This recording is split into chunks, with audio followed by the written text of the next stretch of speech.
Okay, good morning, everybody. This is Alaska Tracy Williams in Anchorage, Alaska. And we have a guest. Welcome, Jacob, and I'm going to slaughter your last name. Sapochnick. Right. Sapochnick. Very good. Sapochnick.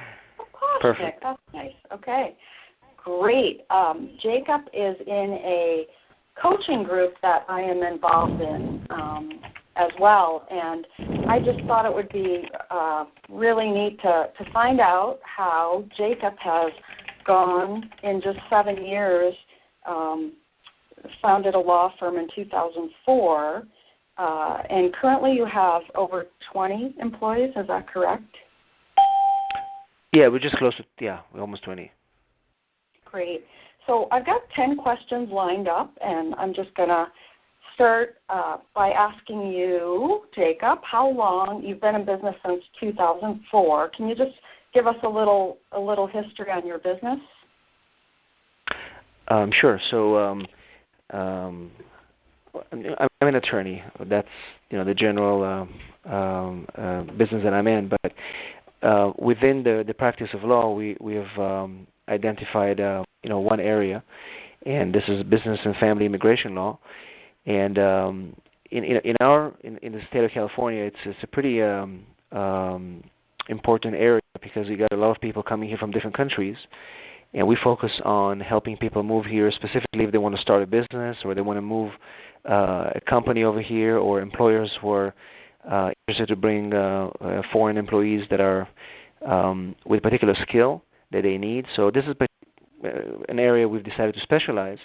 And in the beginning, the problem was that nobody knew about us, so it was very difficult to turn away business, because if somebody wanted to do a will or a trust or do a contract, I've decided not to accept those cases because I wanted to become known as a one area specialist in my field.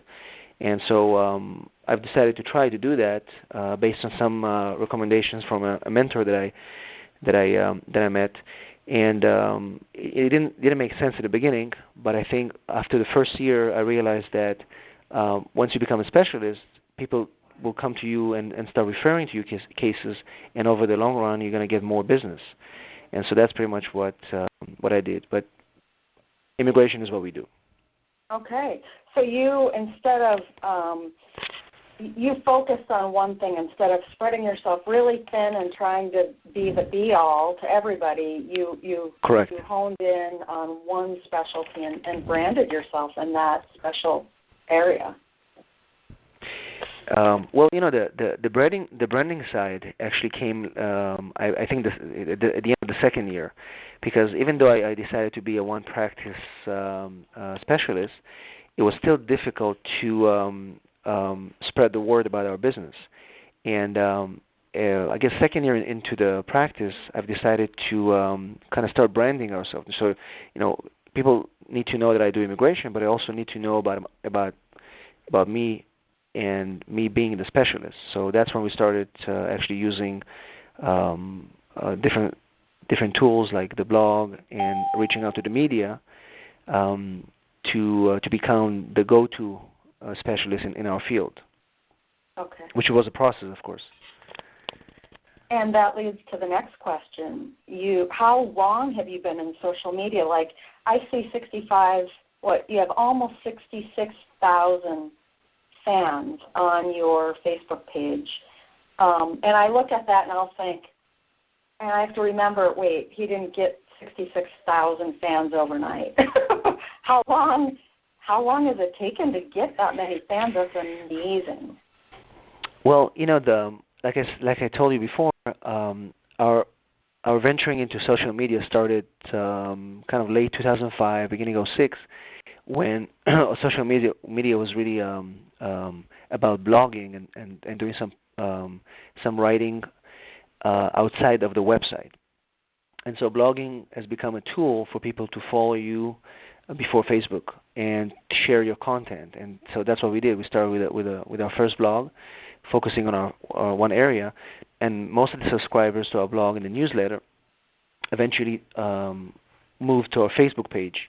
And I think the growth of the page really started in 2010 when more and more businesses moved to Facebook, and we started actually creating different offerings on the page, updating it daily with news, featuring members of our firm on the site.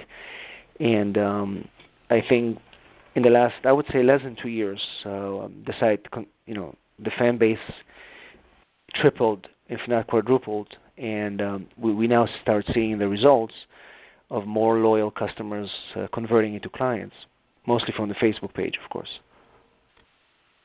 Nice. And I'm showing on the screen right now all these apps that you have on your Facebook page. It looks like people can send you a voice. So, for example, we have a lot of people like to come to the YouTube channel, but if you look at this tab, it's called Immigration News. If you click on that tab,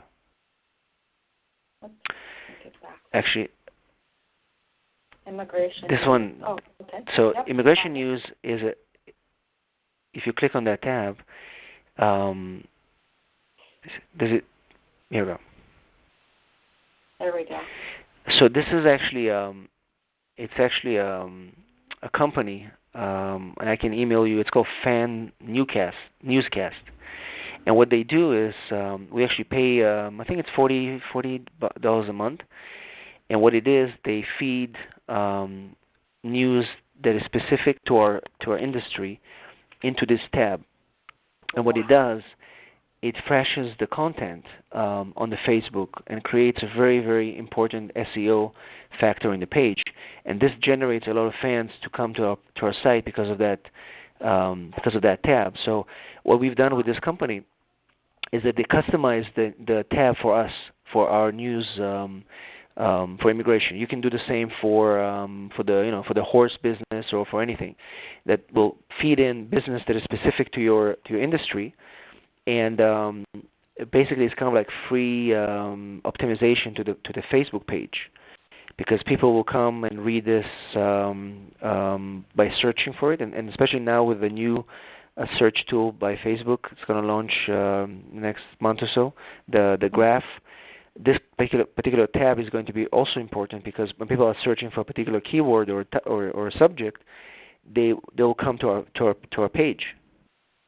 Wow. And so Fan Newscast has been a very good tool, and you can contact this company and try to see if it will make sense to create a tab like this for your business. Wow. But for us, it's been very helpful, and we also bring the feed from our blog. If you see, we have the trending, and then there's the Visa Lawyer blog on the top. Mm-hmm. If you click on that, it brings the feeds from our blog, which is updated weekly. So all this comes straight to the Facebook. That is fantastic. This is the content. Wow. I always learn something new talking to other people, and I got my tip for the day. Yeah. So all right. So this is that's wonderful. So that kind of answers the third question. What avenues of social media does your company use? Obviously, is first and foremost Facebook for your business? Well, no. Actually, the blog is still our main kind of the main source for our traffic, for our people come to learn about our services, and also the media. And we talked about it briefly when we started. The kind of content that we release on the blog will depend on, let's say there's a new law that was passed, or there's something important. We immediately write about it in the blog, and media journalists or reporters, they search for this topic, and then they find us pretty much on the first pages, and they will communicate with us. And if you want to share the media section of our page, I think I emailed that to you, right, Tracy? A lot of the media coverage that we received over the years is pretty much almost 100% from our blog, because reporters they want to write about something that will help them release a story. And if you provide that content, without, it doesn't matter what you do, if it's a legal issue or if it's a medical issue or marketing, you'll get that first contact, and then they'll write about the story and you'll be featured there. And so for us, it happened over and over. And just recently, just this month, I appeared on 2 TV shows, and you can see if you go to the YouTube page, you'll see the 2 news appearances, and it's just because of our blog, 2 articles that we do you want to go to the YouTube channel? Okay. And then you can. So if you go to the YouTube channel, if you scroll down, I think we posted. You see, there's the first TV on KPBS, which is the National Public Radio, NPR, the TV station, and then there's three videos down. You've got the. Let me see where it is. Here it is. That was the video from the news on the adoptions. That was also those 2 appearances just happened this past month. You see that? That was on KUSI. I was actually in the studio on the news. And just because it's you don't pay for that kind of publicity. You got because 5 minutes. 5 minutes on the air. That's amazing. Yeah. Yeah, that was in the studio, and it's just imagine it was just a simple blog post about adoptions, and then they called us to the studio right there the same day, and this is the best advertising you can get. If you're going to be getting free press, and then you link it to your website, to your blog, you definitely create more credibility, and people are going to be trusting you more. Mm-hmm. So obviously the blog and the Facebook, and in 2010 we launched our YouTube channel that you're looking at right now, and I think that this whole it also changed the way we communicate with our clients, because people who watch our videos they tend to hire us quicker. Mm-hmm. And so I think if you can do videos, I think that'll be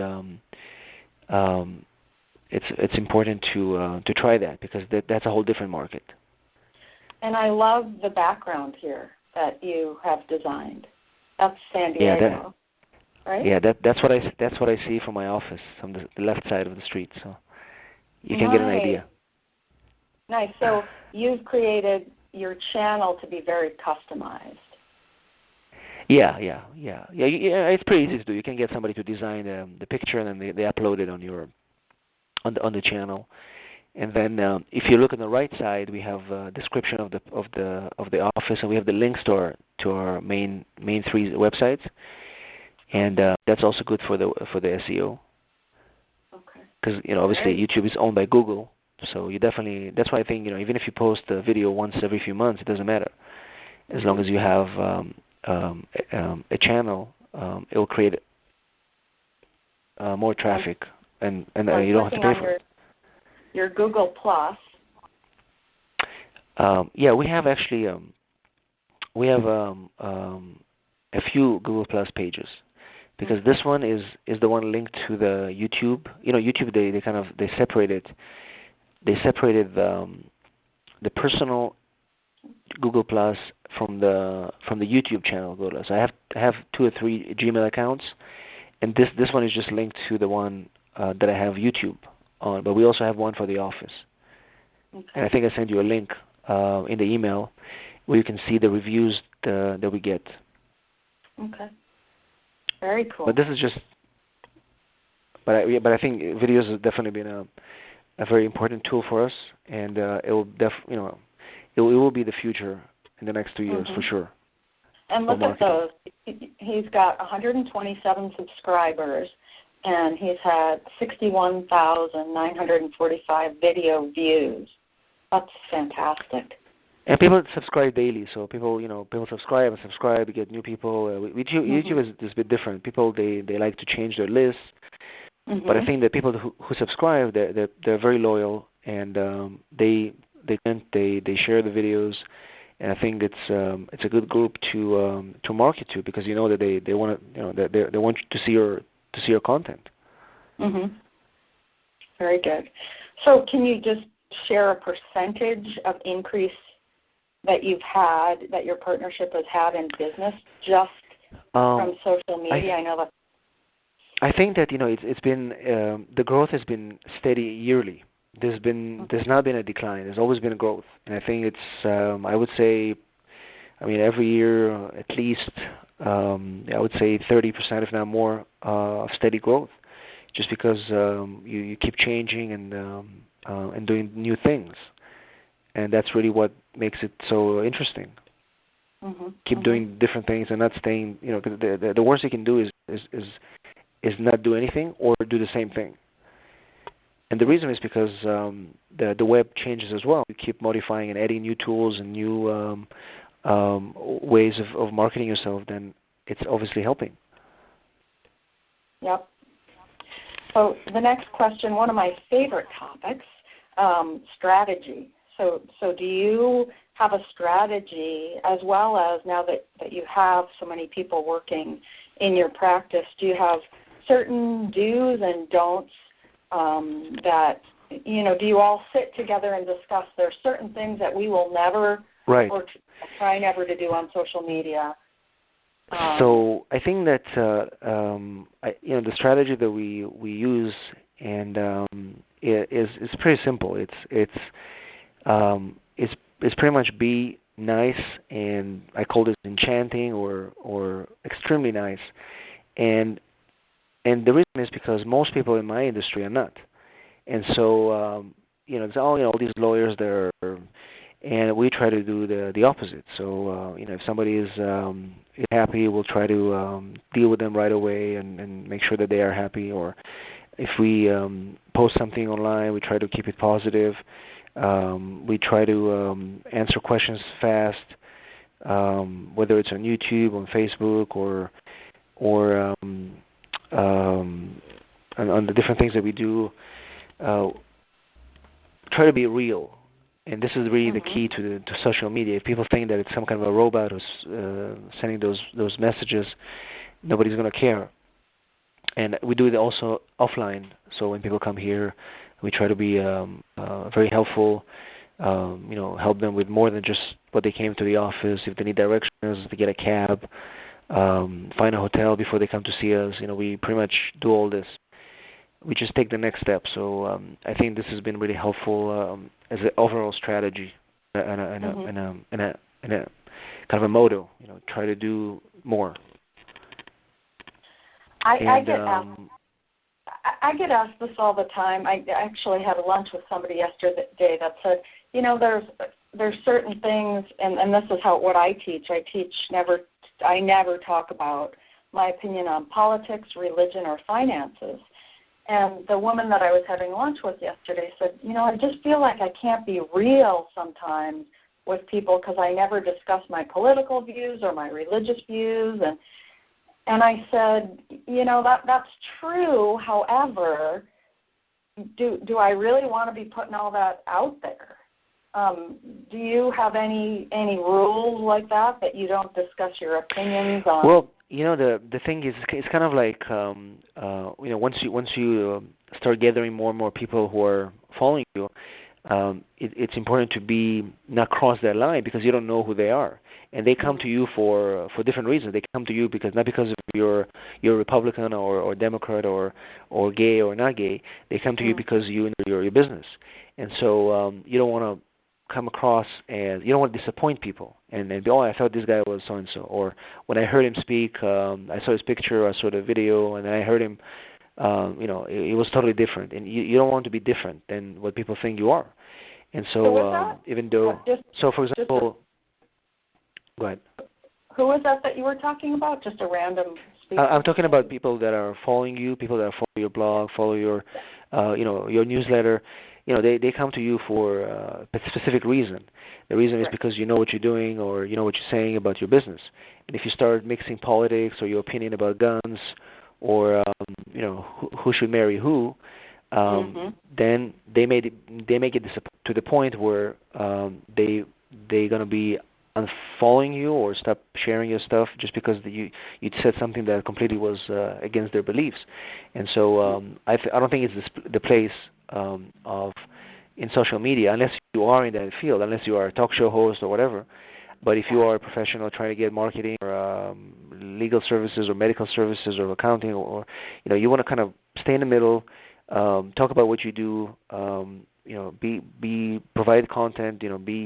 I say you have to be a giver and not only a taker. You just want to sign up to my stuff, buy my stuff, become my client. Nobody wants that. You want to give free information, free newsletters, free everything for free. And people will say, well, this guy, he's generous, and we would like to work with this particular person because it's kind of if you come to a networking event and you keep talking about yourself all the time, I'm this and I'm that. Nobody wants to associate with you anymore. But if you provide value, people will stay on and on until they're ready to work with you. And so once you're out there, you can't. I think it's somebody said you can't mess up, because once you do, it's very difficult to fix it because it's out there. What you said, people will share it, and so this guy he thinks so and so about this. So I think being respectful and trying to think about what you say before you say it is really important in this media, especially as you get more and more people following you. Exactly. So, I agree, and I've had many times where I've been wanting to hit that enter button, especially with the election, and my husband would just look at me and he'd say, "Go ahead, hit it," and then half of your friends and your fans will go away. So shut the computer off. And I really try not to. In the last session I did, somebody said, "Well, where do you discuss your views?" And I said, "At home with my husband." Period. Exactly. Now, I just wanted to back up a little bit. When you're posting, I'm looking back on your page, on all these posts, if you're not posting, do you have an employee tag their name or put their name, or is this all of yourself posting all these posts? We don't use a tag. So even though I don't post everything myself, we have kind of a committee where we have a couple of people that are in charge of doing this, but it's all done under agreement that what is going to be posted and what is the tone. So it's just because people who are following, they have a particular idea in mind and they believe that this is the person who's posting. And as long as you keep the same tone, there's no reason to start shifting it around. And I think a lot of people do it this way. Some people they prefer to actually mention who's doing it, and that's also fine. But for us, since we keep it kind of the same, it's the same kind of system, same tone, same. Then people understand that they feel more comfortable to follow the page. And so we share pictures, we share videos, we share information. It's a mix. Sometimes we introduce employees from the office. We share videos, and people just they like it this way. So they feel that it's one source. And so we never had a question like who's. Are they employees that are doing the posting, or is it a company that you've hired out? No, we have we actually have two people who are working in the office, and I have one person that it's not a company, it's an individual that I found through a networking group that is helping with the strategy. Kind of, I meet with them once a week, or just kind of to set it up as far as how we're going to release our ads, but it's pretty much we do everything internally. The problem with companies is it's very difficult to get them to do what you want, and if they do what you want, most of the companies are quite expensive to offer this kind of services on a monthly basis. So it's best to find somebody you train or trust that will do it for you or do it with you. That's probably the most effective way to do it. I mean, most companies that are offering this kind of services, as you can see, there are less and less companies who do that because less and less people hire them to do it because they just can't do it. They can't become you and become you 100 times over because they have 100 clients. So eventually this become pretty much ineffective. But there's a lot of people who do it individually, and you can find many of them online who offer this, and you can just kind of work with them. You have to interview them, find out how many clients they work with to make sure they have enough time to commit to you. But you can't do it yourself. I mean, it's very difficult. After a while, you become a slave to your Facebook. At what point were you comfortable turning it over? Like, how many did you have? So many likes, or was it just? I think what happened is that once you get a lot of these inquiries coming in from the page, and you realize that you can't handle answering them anymore, so that's the point where you need to have somebody to help you. Because it's not just one, you have other sources. You've got you've got the blog to make sure that it's out. You've got other stuff to do and do the videos. So otherwise, you don't have a life. I have a wife and 2 kids. So it's not. We have to balance it. And that's, I see time and time again, people hire companies to do all their content before they've even grown. So like they do it backwards, and really that's kind of the way marketing has always been. You put all your money into all your marketing, and then you go and get the clients. And it's when I'm teaching, I'm trying to reverse that thought that build the clientele first, the money will come, and then hire out and work on all your branding and all your, all the stuff that costs money. But first work on engaging and creating your social community. Exactly. Like kind of value there. Do you, so you mentioned that you have somebody doing the content. Do they use HootSuite, or do they do sort of? Sometimes we use that, and but a lot of the times Facebook has an internal scheduled system now, and so we've been using that quite often now. But we do use HootSuite sometimes. Okay. It's actually pretty good, but I think the internal Facebook scheduling tool they have is also easy to use, and you can attach pictures and videos and stuff like that. Yeah, I'm just looking at your.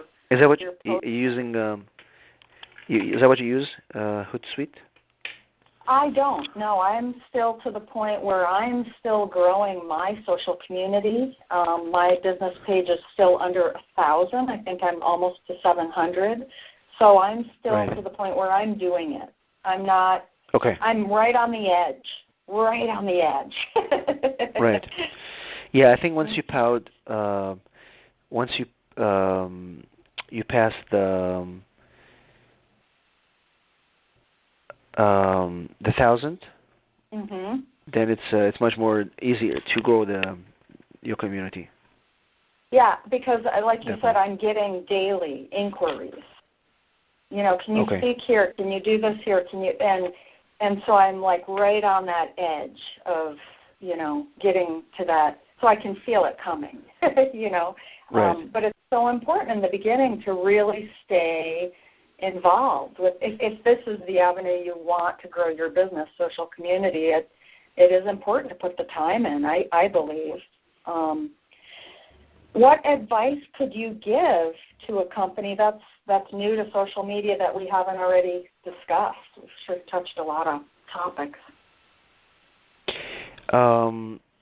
I think that, like I mentioned before, it's good to create a platform of tools that you like, if it's Facebook or Twitter or YouTube or any other LinkedIn, and start with something first. Not do everything at the same time. Because a lot of people, they do Facebook, Twitter, and then they get overwhelmed and then